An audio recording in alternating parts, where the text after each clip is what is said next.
knee to knee, okay, might be, I'm talking length here, swing length, knee to knee might be a yardage, hip to hip would be a yardage a little bit further, chest to chest, and then shoulders to shoulders. Hey golfers, Tony McMullen, the founder of Smart Golf Academy here. Today we're going to talk about your wedges and how to cash in on those great scoring opportunities. Nothing worse than hitting a great drive and getting yourself within wedge distance of a par 4 green and walking off with a 5.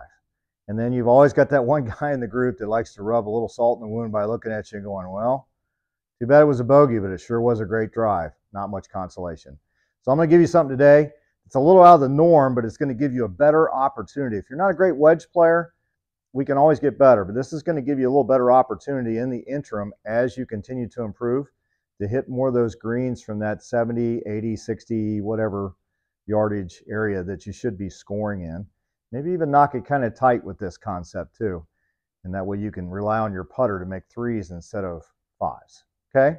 But first, real quick, we'd love it if you give us a like and a subscribe to our channel. We're doing some great things here, putting out some great content and really helping people to understand how to play the game better, how to perform better, and most importantly, how to have a lot of fun when you're playing golf.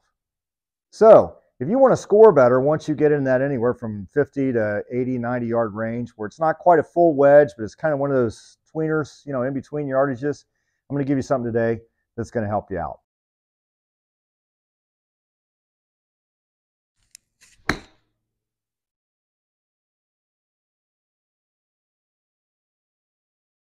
Okay, so I have a 60-yard shot here, and I know you're not going to be able to necessarily see the green, but if you're in that 60 to 70-yard range, for most people, that's going to be, I should say for most weekend golfers, that's probably going to be kind of an in-between range. It's not quite a full swing, and they have trouble negotiating that distance because they're not sure how big of a swing they need. So what they normally do is they'll take more swing than they need, and then when they realize, oh gosh, that's a little too far, then they're going to slow down a little bit to try to control the speed of the club going through the ball, otherwise known as deceleration. They're going to decel when they go to hit the ball.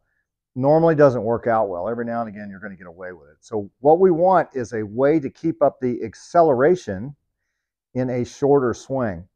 So something very simple that you can do, and I'm going to give you 2 different ways to do it. You can pick whichever one works best for you. But the first one would be the clock method. So your hands, where your hands are, not necessarily the club, but where your hands are in the swing, we would have, at the start, we'd have 6 o'clock, 7 o'clock, 8 o'clock, 9 o'clock, 10 o'clock. And then post-impact, we'd have 6, 5, 4, 3, and 2. So for any loft of wedges, you would have, over here on this side, you'd have 10 o'clock, and over here you'd have 2 o'clock, okay? So that would be the length of swing that you would take. Now each one of those combinations, say 9 to 3, might be 60 yards with a 54-degree wedge. 8 to 4 might be 40 yards. Just fill in the blank. I'm giving you general numbers there. My idea here is that you need a point of reference that gives you a sense as to how far you're going to hit the ball. Now, if that's a little much to keep track of, which it can be, let me give you a little simpler option. That would be knee to knee, okay, might be, I'm talking length here, swing length, knee to knee might be a yardage, hip to hip would be a yardage a little bit further, chest to chest, and then shoulders to shoulders. So you would have, for any given club, you would have 4 different distances that you could hit the ball. It's all about giving yourself something that's a reference point that gives you confidence in being able to hit a ball that distance without adding in deceleration. So this is 60 yards. So for me, let's just take the simpler approach. I'm going to say it's probably chest to chest for me. So let's test our theory. Now let me add something to this. Again, we've done this before, but you know, if you connect the club right here, you need to feel like that you're turning, actually turning, your torso is actually turning. This doesn't work if you're just kind of flailing your arms at it and your body isn't turning very much. You want your body to turn, hips, torso. You want good rotation in this, and make sure you have a good connection to the ground as well. If you're wondering about what your good connection to the ground is, look back a few videos, probably about maybe 20 videos or so. We did some things on groundwork, and that'll help you to get a better understanding of that. So I've got 60 yards out here, so I'm going to make basically a chest-to-chest swing. Now remember, that is hand orientation, not necessarily club orientation, okay? So a practice swing would be here, chest to chest. When you finish, you're facing the target and your club is extended to the target. I like to use 3 words on these: speed, thump, finish. Speed would be speed in the torso. Keep that speed up. Don't decel. The thump is the club connecting with the ground and the ball at the same time. And then finish would be a good balanced finish facing the target.